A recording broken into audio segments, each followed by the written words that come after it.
Rajesh Parikh, who's the Director, Medical Research, Jaslok Hospital and Research Center, Mumbai. Dr. Parikh, thank you so much for your time.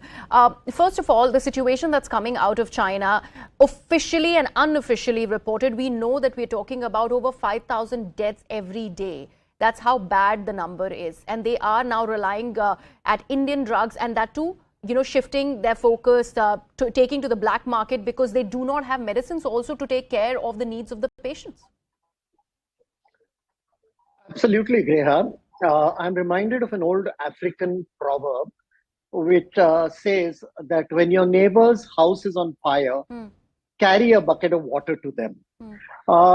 First of all, on humanitarian grounds, it's important that we help out. But besides that, it's also in our enlightened self-interest to try and contain this virus, although it may not pose a major threat to India yet, within China's borders.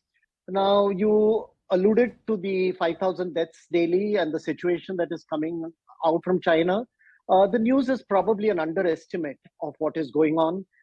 Computer models as well as other sources have portrayed a far grimmer picture than what we are aware of. You have shown some of that in the mortuaries and other images that you've shown. So it's a terrible situation there. And I think on humanitarian grounds alone, leave aside enlightened self-interest, we are duty bound to help. Absolutely. And Dr. Parikh, besides, yes, please go sorry, ahead. China is our second largest trading partner. Not too many people are aware of that. Yeah. But after the United States, our second largest trading partner in the world is China. And so we do have trade agreements in place with them. And the reason why I emphasize that it's important for us to help out, we should not forget what happened in Gambia in October when there was a issue of 66 deaths due to spurious Indian cough syrups which went there. The issue is not fully resolved, but the WHO made statements against us. And it cast a dark light on our amazing manufacturing processes. So if we don't help officially and unofficially through black market drugs reach there, and if they are not proper drugs, it could actually set us back. Oh, absolutely. Because if there is no official authorization from India and yet those drugs are really reaching the Chinese black market, nobody can be held accountable. And of course, this is a very important point, Dr. Parikh, that you've mentioned. One more thing, when we're talking about the antiviral drug availability in China, they are using two drugs and that are also Pfizer drugs. And that come at a cost. And they are only available at select hospitals. So this is also a cause of concern for the Chinese residents. Oh, absolutely. I mean, they've run out of those drugs completely. And therefore, they're to some extent dependent on the black market of generic drugs.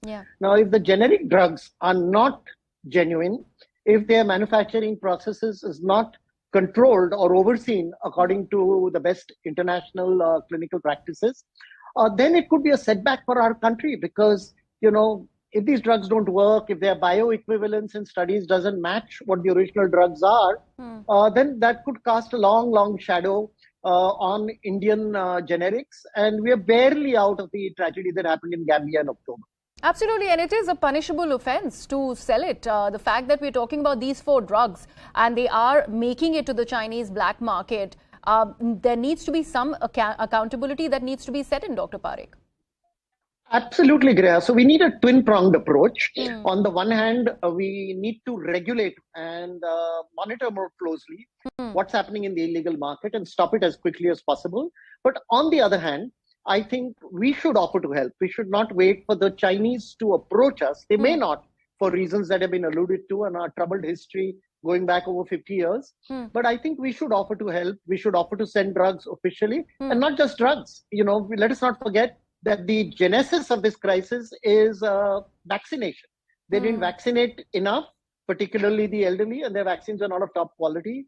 If we have a surplus of vaccines, we could also offer to help with vaccines in addition to these drugs. But it's interesting, Dr. Parikh, that you say that. But China has not even been forthcoming enough to talk about the real situation in their country. When it is about vaccination, you'd have various important figures that have come to Beijing in the recent past. They have spoken about the need to help China with vaccination, but China is not really open for that, and they officially do not want to go ahead and do that. Whether it is Olaf Scholz, whether it is Antony Blinken, these discussions have been done. But yet the Chinese administration, the Xi Jinping administration has not really come out and being accepting of foreign vaccines. You know, Greha, George Orwell once famously said that if you really want to keep a secret, you have to keep it from yourself. So it's not possible in today's times, in an interconnected world, for China to conceal entirely what is happening. On the other hand, it's in the nature of a totalitarian state to maintain the utmost secrecy. And China has a long history of not sharing with the world medical data, which has implications for the rest of the world. It happened in SARS. It happened as recently as 3 years ago in Wuhan. Till today, they've not allowed the WHO to come and inspect the lab over there.